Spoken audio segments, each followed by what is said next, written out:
दिल्ली लाते हैं। दिल्ली की आजकल बड़ी चर्चा है, दिल्ली के लोगों की बड़ी चर्चा है।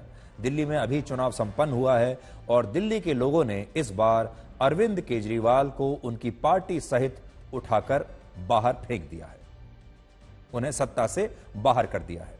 और दिल्ली की जनता आप से अब तुम पर आ गई और तुम से तू पर आ गई। तो इसलिए आज दिल्ली की जनता के लिए हम आपसे कुछ कहना चाहते हैं कि दिल्ली की जनता ने जो ये फैसला इतना बड़ा लिया कि अरविंद केजरीवाल को इस बार वापस नहीं लाना है, उस पर आज हम आपसे कुछ कहना चाहते हैं। और आज से 50 साल पहले वर्ष 1975 में अमिताभ बच्चन की एक बड़ी सुपरहिट फिल्म आई थी जिसका नाम था दीवार। और इस फिल्म का एक बड़ा मशहूर डायलॉग था और वो ये था कि मैं आज भी फेंके हुए पैसे नहीं उठाता। इस बार के चुनाव में दिल्ली के 1.5 करोड़ वोटर्स ने असल में केजरीवाल को यही बताया है कि वो फेंके हुए पैसे अब नहीं उठाते। केजरीवाल ने सोचा था कि अगर वो लोगों को मुफ्त की रेवड़ियां देने के बाद विकास नहीं भी देंगे, खराब हवा देते रहेंगे, खराब पानी देते रहेंगे, खराब सड़कें देते रहेंगे, दिल्ली में और कोई काम नहीं करेंगे, तब भी दिल्ली वाले उन्हें ऐसे ही वोट देते रहेंगे। क्योंकि वो सिर्फ इसलिए क्योंकि वो मुफ्त बिजली, पानी और दूसरी मुफ्त की रेवड़ियां लोगों को दे रहे थे। लेकिन इस बार लोगों ने वही डायलॉग बोल दिया जो अमिताभ बच्चन ने दीवार फिल्म में कहा था और कह दिया कि वो अब फेंके हुए पैसे नहीं उठाते।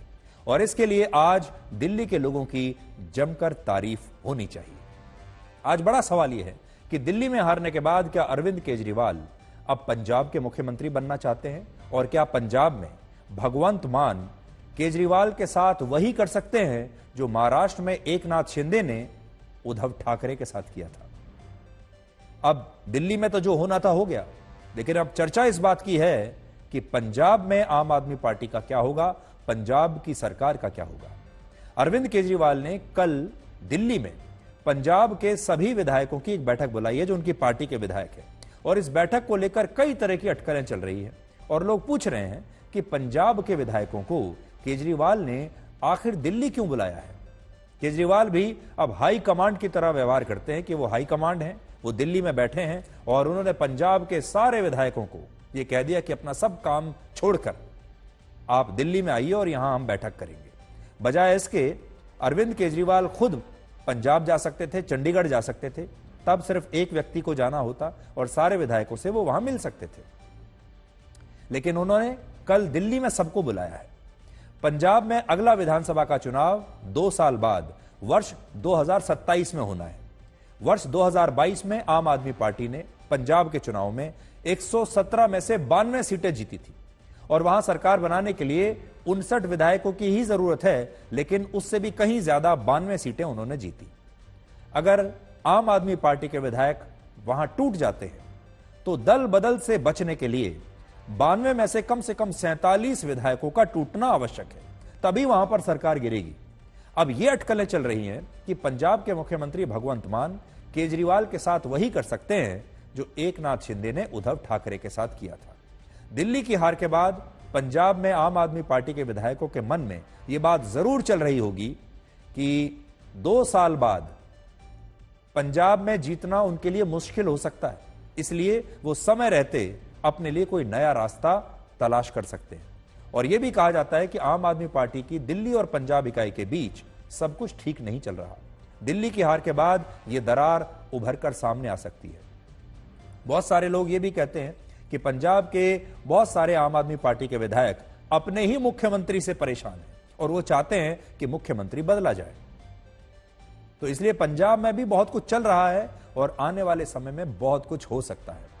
कहते हैं राजनीति की दुनिया बड़ी निर्दयी होती है, यहां ना कोई दोस्त है ना दुश्मन। नेताओं की सबसे बड़ी यारी होती है कुर्सी के साथ। केजरीवाल अपने जीवन में पहली बार इतनी कमजोर स्थिति में आए हैं जब वो अपने सबसे बड़े गढ़ दिल्ली में खुद भी चुनाव हार गए और उनकी पार्टी भी हार गई, जिससे साबित होता है कि केजरीवाल की अपनी खुद की लोकप्रियता भी गिर रही है। अब वो हारने वाली टीम के एक ऐसे कप्तान हैं जो खुद भी रन नहीं बना पा रहे। ऐसे में कप्तान अपने साथियों का समर्थन और सम्मान दोनों खो देता है। पिछले 12 साल में आम आदमी पार्टी हमेशा से सत्ता में रही है। ऐसे बुरे दिन की तो उन्होंने कल्पना ही नहीं की थी और ना ही विपक्ष में बैठने की उनकी आदत है। विपक्ष में बैठने का संघर्ष अभी तक इस पार्टी के नेताओं ने चखा ही नहीं है। इसलिए केजरीवाल के सामने सबसे बड़ी चुनौती यह होगी कि वो विपक्ष में बैठकर इस बुरे समय में कैसे अपनी पार्टी का मनोबल बनाए रखते हैं और अपनी पार्टी के विधायकों को एकजुट रखते हैं। ये केजरीवाल ने तो ये जो भगवंत मान है इसको तो दारा शिकोह की तरह लाल किले में बंद कर रखा हुआ है। ये मखौटा है, ये कोई चीफ मिनिस्टर तो है ही नहीं जी। पहले भी बातें चलती रही कि भगवंत मान जाएगा, आज भी उन विधायकों में यही है कि अब हमारा काम खत्म, तो वो देखते हैं कि कौन सी पार्टी में हमें प्रोटेक्शन मिलेगी। और मेरा ख्याल है कि इनके जो जिस पार्टी से आया था मेजॉरिटी पंजाब में जो इनके गए थे वो कांग्रेस में आदमी गए थे, कांग्रेस के ज्यादा और वो ही कांग्रेस में वापस आए। दिल्ली चुनाव हारने के बाद अरविंद केजरीवाल जी ने कल पंजाब के एमएलओ की बैठक दिल्ली में बुलाई है। ऐसा बताया जा रहा है कि अरविंद केजरीवाल जी अब भगवंत मान जी को नालायक बताकर, इनएफिशिएंट बताकर, उन्होंने औरतों का 1000 रुपया देने का वादा पूरा नहीं किया, पंजाब में नशा नहीं वो रोक पा रहे, पंजाब के लॉ एंड ऑर्डर हालात खराब हो गए हैं, ये कहकर भगवंत मान जी को हटाना चाहते हैं और खुद अपने एमएलओ से ये कहलाकर कि अरविंद केजरीवाल अच्छे आदमी, इनको मुख्यमंत्री बनाओ, ऐसा वो सपना देख रहे हैं।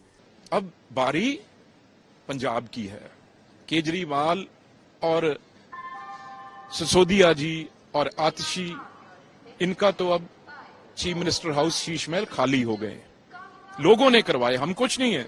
लेकिन अब अगली बारी भगवंत मान जो दिल्ली में मेरे ख्याल से जिस कॉन्स्टिट्यूंसी में ये भांड गया है, जिस कॉन्स्टिट्यूंसी में ये पहुंचा है, वहां पे सफाई हुई है, तो अब यहां पे चंडीगढ़ में भगवंत मान अपना सामान बांधना शुरू कर दे। कोई इदा की गल नहीं की, कोई ना कोई एमएलए मंत्री कोई ना निराश है, कोई चक्कर नहीं गा। आम आदमी पार्टी का एक भी एमएलए कोई भी किसी के संपर्क विच नहीं, सारे पार्टी के नाल है और असी अरविंद केजरीवाल जी की अगवाई के हेठ पंजाब दे पार्टी को होर मजबूत करांगे। एक भी बंदा सर अरविंद केजरीवाल जी के नाल आखिरी दम तक जिंदगी अरविंद जी के लिए जान दे देंगे, कोई बात नहीं। हारा जितना तो बड़ी है थोड़ी बहुत, कोई नहीं बड़ी जाती है, ये तो कोई बहुत बड़ी बात नहीं है। इसका रिव्यू करेंगे, जो कमियां रह गई उसको दूर करेंगे, इसका क्या बात है। अब देखिए, केजरीवाल की स्थिति इस समय बहुत अच्छी नहीं है। उसके 2-3 कारण हैं। केजरीवाल के पास इस समय कोई संवैधानिक पद नहीं है, ना तो वो एमएलए हैं, ना वो एमपी हैं, ना ही इसके अलावा उनके पास कोई और संवैधानिक पद है। ऊपर से बहुत सारी कानूनी कार्रवाई उन पर चल रही है, बहुत सारे कानूनी मामले, भ्रष्टाचार के आरोप, घोटाले उन पर लगे हुए हैं और वो मामले अदालत में हैं। जेल वो जा चुके हैं, अभी जमानत पर बाहर है। आगे आने वाले समय में कुछ भी हो सकता है, कोई नए मामले भी और उनके ऊपर नई एफआईआर भी दायर हो सकती हैं और उनके ऊपर नई जांच भी बैठ सकती है। ऐसे समय में किसी भी नेता को एक संवैधानिक प्रोटेक्शन चाहिए होती है, एक संवैधानिक शील्ड उन्हें चाहिए होती है। नेताओं को सरकारी बंगला चाहिए होता है, सरकारी सुरक्षा चाहिए होती है और सरकारी सुविधाएं चाहिए होती हैं। और अगर वो किसी संवैधानिक पद पर होते हैं तब एजेंसियों को अगर उन्हें गिरफ्तार भी करना है तो पहले कुछ परमिशन लेनी होती है। तो एक तरीके से संवैधानिक पद का दुरुपयोग कई बार नेता करते हैं। इस समय केजरीवाल को सबसे सख्त जरूरत ऐसे ही किसी संवैधानिक कवच की है और वो उन्हें तभी मिल सकता है जब या तो वो कहीं के मंत्री बने, एमपी बने, एमएलए बने या फिर पंजाब के मुख्यमंत्री ही बन जाएं। क्योंकि अगर वो पंजाब के मुख्यमंत्री बन जाते हैं तो उनके लिए यह लड़ाई लड़ना आसान हो जाएगा, क्योंकि पूरी पंजाब की सरकार की ताकत उनके पीछे आ जाएगी, पूरी पंजाब की पुलिस उनके पास होगी। लेकिन क्या केजरीवाल भगवंत मान को हटाकर मुख्यमंत्री बनना चाहेंगे? यह एक बहुत बड़ा सवाल है। और अगर नहीं तो क्या वो पंजाब से सांसद बनने के बारे में सोच रहे हैं, ताकि सांसद बनने के बाद ही कम से कम उन्हें यह एक संवैधानिक कवच मिल जाए। पंजाब में आम आदमी पार्टी के 3 लोकसभा के सांसद हैं और 7 राज्यसभा के सांसद हैं। अगर कोई लोकसभा का सांसद केजरीवाल के लिए अपनी सीट खाली भी कर देता है इस्तीफा देकर, तो केजरीवाल को उस सीट पर दोबारा से चुनाव लड़कर जीतना होगा और तब वो लोकसभा के सांसद बन पाएंगे। इसमें जोखिम बहुत है, क्योंकि केजरीवाल पहले ही दिल्ली के विधानसभा चुनाव में हार चुके हैं। उनकी लोकप्रियता इस समय बहुत नीचे है। इसलिए यह गारंटी के साथ नहीं कहा जा सकता कि अगर वो दोबारा भी चुनाव लड़ें पंजाब से तो वो जीत ही जाएंगे। इसमें बहुत रिस्क है और इस समय वो ये रिस्क नहीं लेना चाहेंगे। लेकिन अगर केजरीवाल राज्यसभा का सांसद बनना चाहते हैं तो इसके लिए उन्हें अपने 7 सांसदों में से किसी एक को इस्तीफा देने के लिए तैयार करना होगा। इन 7 राज्यसभा सांसदों में राघव चड्ढा, हरभजन सिंह और संदीप पाठक का भी नाम है, जिनका कार्यकाल वर्ष 2028 तक है। और इसलिए बड़ा सवाल यह है, क्या इनमें से कोई एक सांसद केजरीवाल के लिए अपनी सीट छोड़ने के लिए तैयार हो जाएगा? यह एक बड़ा सवाल है। यह केजरीवाल को टेस्ट करना चाहिए, अपने नेताओं, अपने सांसदों की लॉयल्टी को, कि क्या वो केजरीवाल के कहने पर अपनी सीट छोड़ सकते हैं। तो केजरीवाल के पास यही 2 रास्ते हैं, या तो वो राज्यसभा के रास्ते दोबारा से एमपी बने और या वो पंजाब के मुख्यमंत्री बन जाएं भगवंत मान को हटाकर। अब अगले कुछ दिनों में इनमें से कोई भी चीज हो सकती है, या कम से कम वो कोशिश करके देखेंगे। अब वो जब आम आदमी पार्टी के विधायकों से मिलेंगे कल, तो वो उनका मन जानने की कोशिश करेंगे कि ये विधायक क्या चाहते हैं।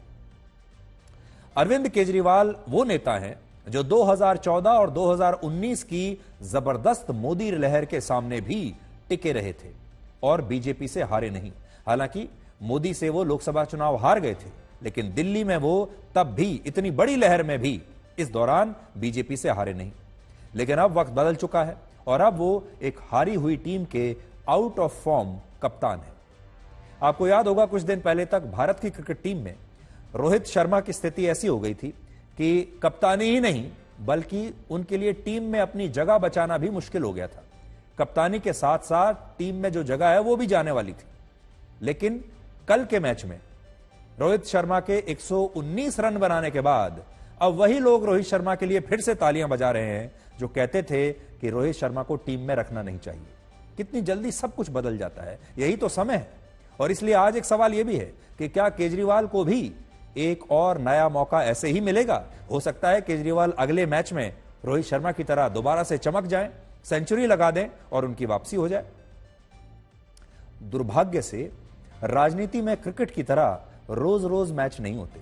अब केजरीवाल का अगला मैच होगा 2 साल बाद 2027 में, जब पंजाब का विधानसभा चुनाव होगा, और फिर 2030 में, अब से 5 साल बाद, दिल्ली का चुनाव। इसलिए अगले मैच में हो सकता है केजरीवाल वापसी कर लें, सेंचुरी बना दें, अच्छे रन भी बना लें, लेकिन यह मैच अभी हाल फिलहाल नहीं होने वाला। एक है 2027 में और दूसरा है 2030 में।